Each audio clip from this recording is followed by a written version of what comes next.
so guys, today on the show we got Kelsey. She's been selling since last October 2019, so over a year now. Super excited to have you on. Welcome to the show, Kelsey. Thank you, Okay, Taylor. I'm so happy to be here. I'm a huge fan of yours. thank you. So I found you through most of the people, but you included through TikTok. When did you start posting kind of about your journey on TikTok? TikTok, I probably started, I think probably this time last year. Very slow going in the Oh, beginning and really? then got some momentum and like kind of slow again. Yeah. That's hmm nice. Okay, so you're at almost at what, 50, you're like 49,000 followers on TikTok or 50,000 or Yeah, close to 50, getting there. nice. So Yeah. I know we were talking a little bit beforehand. I'm really excited to hear more about your business because you guys are doing Shopify, you're doing Etsy, Amazon, Walmart, all of it. I've dabbled with a little bit of Walmart, a little bit of Etsy. I've kind of now I'm just focusing on the Amazon. What have you guys found to been the most profitable or the most successful? What's your kind of experience with the different platforms there? Yeah. So Amazon's probably been the best for us, but that's just because that's where we've been putting all of our energy. We got a course, we got coaching when we first started with Amazon, and I'll never regret that decision because it's just been amazing. But then that is what led us into looking into these other platforms. So from Amazon, then we started into Shopify, just trying to put some of our private label products on their own website. And then I'm just a creative person, so Etsy like had been calling to me for a long time, so I'm happy I'm on there. And Yeah. then what else? Walmart, like especially right now, Taylor, you need to get on Walmart, even if you have Really? inventory. Yeah, stuff that's just like lingering around from Amazon. If you got remove orders or whatever, post it on Walmart. You're not going to regret it. Like we're moving some serious stuff on there that I didn't even think there was potential for. At So. decent prices too? Oh yeah, it's probably better because Walmart takes 15% pretty much flat across the board. And then you pay for your own shipping, so you don't have that fulfillment service. They're working on that. Like we're in line to be in to get accepted into that program. But even just fulfilling it ourselves, like the margins, they're nice. Yeah, Really? nothing to scoff. Hmm Gosh, I had a terrible experience. I set up a Walmart account, the seller account, and I listed these jars and stuff and like the mason jars like a few months ago. Yeah, yeah. And then I completely forgot about that I was even on the Yes. thing. And then 2 months later, I had like 3 complaints and 20 orders, and I hadn't sent any of them out. And I was like, oh shit. Um, but you know what? I'm not surprised. I mean, I'm sure I've heard, a lot of people are getting on Walmart. I'm gonna have to check it out. That sounds really cool. So you guys Yeah. have private label products. How many products you got? What was the journey like for there? What did you guys drop on the coaching? I want to know the whole shebang caboodle. Okay. All right. So the coaching we got was not geared towards private label. It wasn't like one of those $5,000 courses. That we almost signed up for one of those, and I'm happy we didn't because the course that we did sign up for taught us all these different business models, like retail arbitrage, online, all the gamut. But yeah, so we have two private label products. One is a coffee brand, which we learned a lot from that because coffee is incredibly competitive, which I'm sure you know. But like we found a way to make our coffee a little bit different. So luckily, we found a special little niche in the coffee market. And then our other product is a kids product. So we have two little kids of our own. So that's just something near and dear to our hearts, and we've just been kind of watching that grow. Um, That's our great. first, yeah, it hasn't been. We don't put as much energy into it as we should. I love RA is like my favorite. In wholesale, I just Same. love it's just so much more fun. Like private label is easier, but I don't know. I just love the hunt. I love the treasure hunt. Maybe I'll get sick Yeah. of it one day, but Yeah,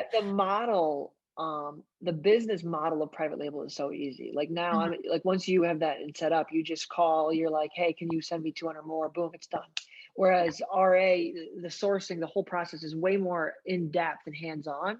But you definitely get more of a dopamine rush finding, a $50 toy for $5. It's like, oh my yeah, god. exactly. Yeah. That's great. So, what are your sales for? What did you pay for the coaching, and what are your sales like in terms of revenue and units on the private label products? We paid for a coaching, I think it was $3,000. That was 2018 and my husband paid for it luckily. So I don't really remember. But I think it was $3,000 is what we paid. And then that included like all their coursework and stuff. And then, so as far as our sales on, I don't even know what our sales are on our coffee because it's been live for 2 years now. Wow. It's pretty steady though. Oh, it's really steady. We probably sell at least 3 bags a day, if not more. Nice. So Nice.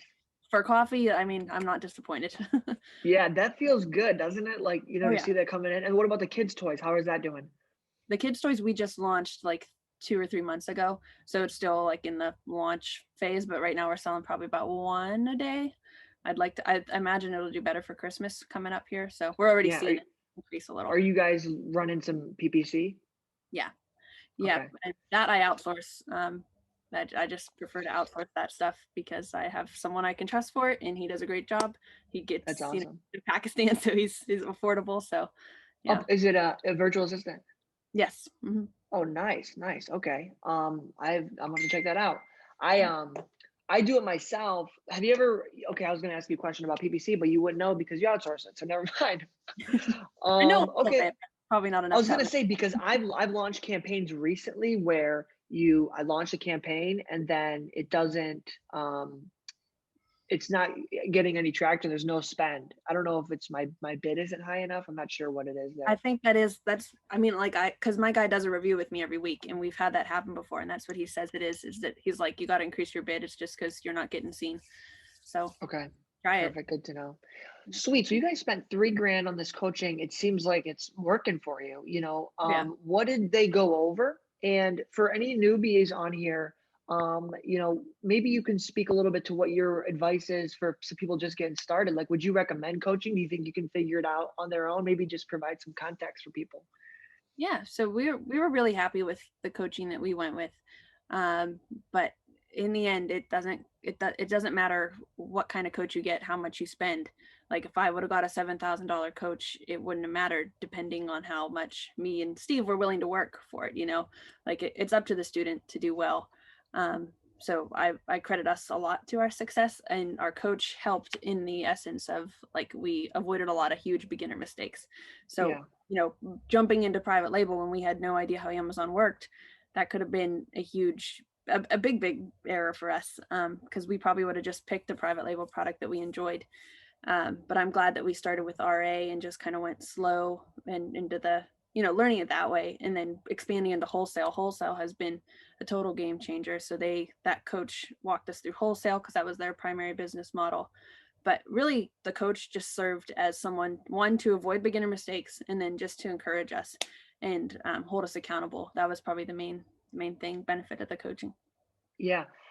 There's people, and people don't talk about that. I feel like that's what people get from me. That's why I try to, if you look at my content, and it's like I just try to inspire people because if you break it down, Amazon actually isn't that difficult. Like the retail arbitrage, like it's actually not that complicated. People overthink it and they think they need to know everything. If you literally just woke up, downloaded the app, set up an account, got approved, and went to the store for an hour every day, you'd figure it out in a month. Exactly. Yeah, you would learn more than watching anything on YouTube. Like just go out and do it. That's what I tell people too. Same thing. Yeah. So I'm really glad that you shared that your biggest was yes, it was strategy and implementation, but also just the encouragement that you can do this. Yeah, That's great. definitely. So could you speak a little bit about wholesale? Because I know that I've done a few wholesale deals. Okay, hold on a second. I'm getting a call right now. You're good. Okay, so let me do this here real quick. Here. You can talk about it. Okay, well, okay, yeah. Can you speak a little bit before we talking about wholesale? Sorry, we got interrupted. We now it's over on crypto. Sorry. Yeah, I put like $600 into Bitcoin, and then I put a little bit into it. I think it was Bitcoin. Okay, and then it was like at like 12,000, and then it went up to 16. And then I think I sold it at 16, and then I moved it over to Ethereum because that's at like 430, and they said Ethereum might go to 9. But Bitcoin's at 17K, and people are Wow. thinking that it's going to go up to like the CEO of Citibank said it might go up to like 300K like by the end of next year. Oh my gosh, I would believe it just because just the way the world is shifting, like crypto seems kind of like the safer choice. I mean, it seems risky to the average human, but it's kind of it's a smarter currency. And like I mean, I bought some, what did I buy? I bought Litecoin and Ethereum 2 years ago, and I only put like, I don't know, $400 or $200 in something stupid, but now it's worth over 1,000. And my husband, he has much more in it than me. I don't even really know because I don't ask. I don't really check on it because I don't care. I just imagine someday we're going to hear that crypto's the way, and I'm going to look and I'm going to be like, yes, I did it. Yeah, it's definitely something. I think it's like one of those things where it's like, I think you should have it as part of your portfolio. I don't, if you have Yeah, $3,000 to your name, I wouldn't recommend putting three yeah. grand into it. But if you have it to throw around, I definitely think I'm from what I'm seeing is it's taking people are taking it much more seriously right now. Mhm, definitely. Um, so yeah, I'm excited about that. I've been trickling stuff over there, but okay, we were talking about wholesale. How do you find your if someone's like, okay, Kelsey, I've been doing a retail arbitrage for a couple months. I want to get into wholesale. How would you recommend they start that process? How did you guys do it? What does it look like? Okay, so there's probably, well, one, you can always Google it, but everybody's Googling it, so we're all going to get similar results. But two things that worked really well for us is one, we looked at local grocery stores, like maybe even small mom and pops, not small, but medium-sized mom and pops, and just kind of told them what we did, what kind of potential it has, and just establish that relationship with different grocery stores. And they essentially give us their list of wholesalers and let us look through their inventory, and then we place an order off of the grocery store directly, so they make, I don't know, 5 or 10 cents off every unit we order. um, and then from there, like, that, you don't have to look very much because grocery stores already have access, like a huge access to wholesalers. So that one really worked well for us, and it's still doing very well for us this day. And then another thing you can do is something we learned from our coaching. It's called trade show no show. So you sign up for a trade show, whatever that might be, and then you don't go to it, but then you still get the list of suppliers. And then you just work your way through those suppliers, looking for products that you already know are doing well, or maybe certain categories. Reach out to those wholesalers, establish the Wow. relationship, and go from there. Yeah. Trade show, no show. That's incredible. Okay, Yeah. so I'll have to put a link in the if it's on YouTube down below to maybe some links people can check out some trade shows. I've never heard of that. Yeah, check it out. And then as for the local grocery stores, that's genius. I don't know why I never thought about that. What do you do? Like, what's your method in terms of getting in the door? Do you call? Do you stop in person? Who do you ask to speak to? Luckily, my parents have been entrepreneurs in the town for my entire life. So, and they sell baked goods. So, they've already established some relationship with grocery stores. So I went to two that we're already friends with, one that we actually went to school with, luckily, and just established that relationship from there. But if you're going right out of the gate, just like, the most respectable thing these days is just going in and having a conversation with the manager or a store owner. Like, you can send somebody an email all day long, you can write them letters, whatever, but like, no one is trying that face-to-face communication, especially with whatever the heck this coronavirus garbage is. But like, go in and have the conversation. Like, that's what I say. It's going to reap benefits for you. And if not, the worst thing they're going to tell you no, you move on and you learn something from that experience and find someone else. Yeah, I've actually reached out to some people because my private label stuff is all home decor signs, and I've reached out to like mom and pop shops on via phone, and it's just not. People Yeah, are like super skeptical. It's like they're like they got their guard up. They think you're trying to sell them on something. They're gonna get screwed over. But yeah, I think that when you go in person, you definitely get more of a human element. Gut to gut, human to human that you really can't get over the phone or through an email. exactly. And let me tell you something. How about you? What we did is, like, you go in their store, start scanning their stuff, find 10 profitable items, and be like, hey, look, I can make you $100 this month or whatever off of these 10 items. How does that sound? Wow. That That's genius. I'm literally gonna do that. I'm literally gonna do that. What do you think restaurants? Because I know a couple restaurant owners. Do you think that would work too or no? Yeah, why not? They have the connections too, I'm sure. They can probably get like flour and stuff in bulk prices, whatever that might be. You don't know till you Yeah. try. That's it, really good. I'm gonna have to try that. That's really good. Wow. Okay, cool, cool. And then where do you guys say those are your two main ways you guys go about wholesaling? The grocery store in-person visits and then the trade show no shows? Yep. Yeah, you can always Google, but that's like what everyone's doing. So Okay, exactly. No, I agree with that. Perfect. And I'll include some links down below for people they can check that out. cool. Cool. And then, so that's awesome. Where do you guys see yourself moving to in the next year? And what do you see it, maybe some of the big opportunities for people in Amazon or in entrepreneurship as a whole? Yeah. So in the next year, we want to, excuse me, by the end of next year, we want to hit 7 figures on Amazon. I think Me that's too. achievable. Yeah, we're doing it, man. I'm taking you with me. We're doing Hell it. yeah, let's go. But yeah, so that's what we want to do on Amazon. And I think that this year has been like a big learning year as far as uh, establishing a process and making smart moves. And the biggest thing that really hurt us this time around was our IPI score. I don't know about yours, but like at least our coach at the time had told us not to worry about our IPI score. And then Q4 came around this year and it was like, oh God, we really should have been watching that.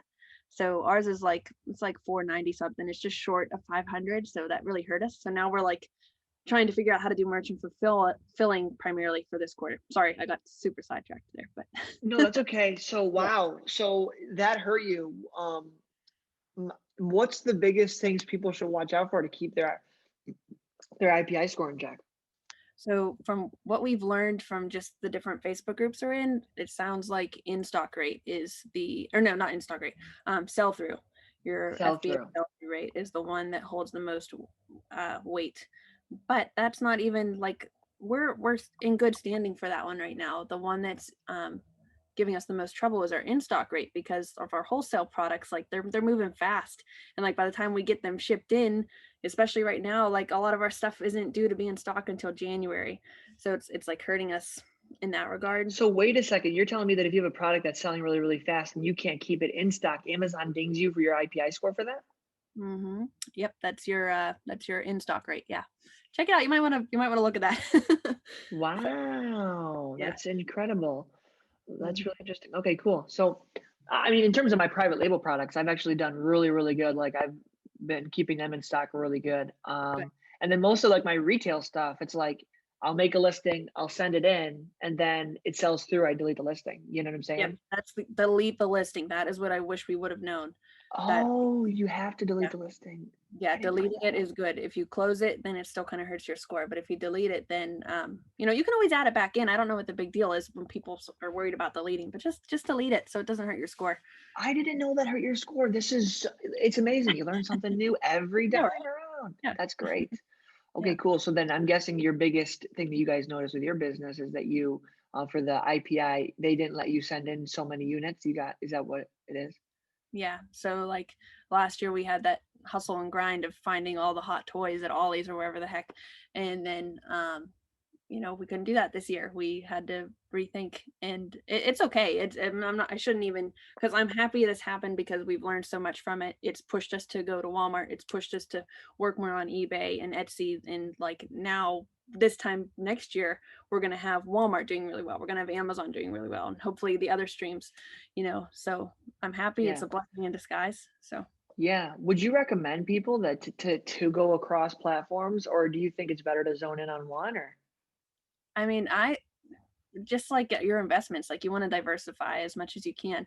So because you never know, you'll wake up one day and you'll have an email that your Amazon account suspended, and that's my biggest nightmare, and I pray it never happens. But I want to know that I have Walmart going. I want to know that I have Etsy going. Like I have backups. That's been the biggest blessing with all of this e-commerce is that like I can lose one income stream one day and then the other one be doing amazing the next day. Like I love that Yeah. about it. It's not like when you have a Same. job. I think that's what got me excited about doing the courses, Yeah. and creating the digital products is that like if you have a different type of offering, that's not going to get shut down. Amazon can get taken away, you got that. Yeah, Amazon gets shut down, you got Walmart. I think that's a really, really good point. Really good point. Exactly. And Mhm. I think a lot of people saw that this year with their job, you know, Oh, like people that have never even been entrepreneurially minded are like, you know, you got let go, and it's like, holy crap, like this could happen at any point in time. It does across industries. It doesn't matter where you work or how long you've been there. Like it can get taken away from you. Exactly. Yeah, it's scary. Yeah, absolutely. Good. Well, this has been really, really good stuff. Anything, last question, maybe a couple books that changed your life or anything, biggest inspiration? Yeah. How about books? Because that was what brought us here in the beginning. Is we had this list that we got from Stephen James. I don't know if you do any Stephen James Project Life Mastery. No, I haven't heard No, of him. I'll check him out. He's very motivational. But Okay. he had this big list of 25 books to change your life. So me and my husband worked through all of them. My husband was a mailman at the time, so he could literally just listen to them while he was Wow. delivering mail. Yeah, and it really just changed, rewired our entire thought process. So one of my favorites, Rich Dad Poor Dad, everybody says. So I'll just throw it in there. But then one that I'm working on right now, that I'm almost done with, is Atomic Habits. Wow. I don't know who it's by right now, but Is it a it is. yellow cover? No, that's a different Yeah. one. Okay. No, I think it is a yellow cover. Atomic Wait, Habits is The great. Power of Habit, or is it Atomic Habits? Atomic Habits. Atomic. Atomic Habits. Okay, I'll have to check it out. I don't think I've read that one. Yeah, that one's really good. It's just about changing, or how important habits are to actually make a difference in your life, instead of just, you have to change the little stuff to get to the big stuff. So that one I'm loving right now. And then Shoe Dog is another one that was on that list. The story of the founder of Nike. Wow. Incredible entrepreneurial story. Definitely check it Really? out. Yeah, love it. Okay. Okay. Cool. I love hearing that, your husband was a mailman and just plugged in, and it's so crazy that like the simple concept of an idea like that's contained in a book, if you just plug into it, if you just let it into your life, an idea can change everything. Mhm. It's so crazy that people go through their entire life, with the same set of ideas on rerun for years. Yeah, and they don't read, they just watch TV. I'm like, come on, there's so much knowledge out there. Take advantage of it. Yeah, Holy crap, especially it's now. I crazy. don't know. Yeah, no, absolutely, sweet. Well, this has been awesome, Kelsey. If people want to learn more about, tune into your story and your journey, where can they check you guys out? TikTok is probably where I'm the most consistent with content. So that's Flex That Hustle Muscle. And then we have we have a Facebook group that's primarily about Amazon. It's called Goalmates, like soulmates, but Goalmates. So Okay, you can find us there, and that's about it. perfect. So Sweet, awesome, and I'll link those down below, so you guys can check that out now. And sweet, thank you so much, Kelsey. yeah, you're welcome.